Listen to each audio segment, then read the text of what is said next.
जब मैं दूध खरीदता हूँ तो भुगतान करता हूँ, दूध वाले का एहसान नहीं लेता। जब मैं कपड़े खरीदता हूँ तो भुगतान करता हूँ, कपड़े वाले का एहसान नहीं लेता। जब मैं कार खरीदता हूँ तो भुगतान करता हूँ, कार वाले का एहसान नहीं लेता। ठीक इसी तरह जब मैं अनाज खरीदता हूँ तो भुगतान करता हूँ, पेमेंट करता हूँ, तो मैं किसान का एहसान क्यों लूं? कितना सुंदर तर्क है ना, परंतु इसके नीचे झोल है। किसानों के न्यूनतम समर्थन मूल्य की मांग पर बड़े बड़े चैनल, देशभक्त, ठगबाज हैंडल्स इसी तरह की किस्सेबाजी कर रहे हैं, परंतु इन सब के बीच बड़ा फर्क है। कार के निर्यात पर सरकार रोक नहीं लगाती है, दूध पीडीएस में नहीं बिकता है और कपड़ों पर आपको कोई सब्सिडी नहीं मिलती है।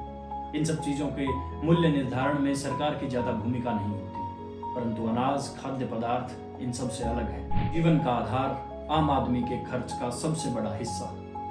जैसे जैसे आपकी औकात कम होती जाती है, भोजन का खर्च बढ़ता जाता है। यानी गरीब आदमी इस देश में सबसे ज्यादा खर्च भोजन पर ही करता है और गरीबी हमारे देश में सबसे ज्यादा है। वही वोट बैंक का सबसे बड़ा हिस्सा है। इसीलिए भोजन की कीमतों को कम रखना सरकार की मजबूरी है और इसीलिए वो कार, कपड़े और दूध पर नियंत्रण नहीं रखती, परंतु भोजन पर, अनाज पर कड़ा नियंत्रण रखती है। इसीलिए सरकार कृषि लागतों पर सब्सिडी देती है, प्रोडक्शन की कीमतों को नियंत्रण में रखती है। कहीं विदेशों में दाम अच्छे मिल रहे हों तो निर्यात पर रोक लगा देती है कि कहीं लोकल में दाम न चढ़ जाएं। खुद खरीद कर भंडारण कर लेती है ताकि अचानक दाम न चढ़ जाएं। और जब खरीद लिया इतना अनाज तो उसका करे क्या?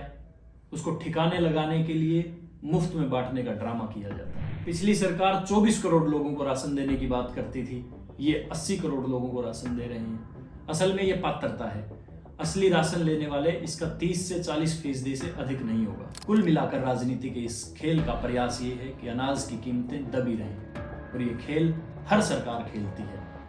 किसानों को उनके अनाज का अच्छा दाम मिले, इसके बीच में सबसे बड़ा रोड़ा सरकार ही होती है। किसी अन्य प्रोडक्ट की खरीद बेच के अंदर आपके सामने बाजार होता है, अनाज की खरीद बेच के अंदर आपके सामने सरकार होती है, अपनी police, barricades, pellet gun, water cannon, कीलों और आंसू गैस के गोलों के साथ। एक वक्त पर लागत पर सब्सिडी अच्छी खासी थी, जिसे सरकार ने मुफ्तखोरी बताकर हटा दिया। बदले में यूरिया पर नीम की कोटिंग करवा दी। नीम की कोटिंग से पेट नहीं भरता साहब। जब मांग इतनी पुरानी है कि एमएसपी दिया जाए, फसलों के उचित दाम दिए जाए, तो कभी नए नए कानून लाकर दिए जाते हैं, कभी खालिस्तानी बता दिया जाता है, तो कभी लाठी डंडे बरसाए जाते हैं। जो किया नहीं जाता, जो दिया नहीं जाता, वो है फसलों के ठीक दाम। तर्क ये भी है कि इतना पैसा है कहाँ, किसानों को इतना मूल्य देंगे कैसे?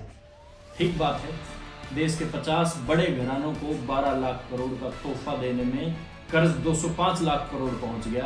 अब किसानों के लिए तो पैसा कहाँ ही बचा होगा। मैं 80 करोड़ लोगों को मुफ्त राशन देता हूँ, इस दावे की खातिर किसानों के हक मारे जाते हैं। तो समस्या किसान नहीं, तेरे नेता की नीति है मेरे दोस्त। और दूध वाला, कार वाला, कपड़े वाला तेरे नेता की नीति के कारण सुसाइड नहीं करते, क्योंकि जब तुम दूध लेते हो तो भुगतान करते हो, दूध वाले का एहसान नहीं लेते, कार वाले का, कपड़े वाले का एहसान नहीं लेते, परंतु जब तुम अनाज लेते हो तो किसान का एहसान लेते हो।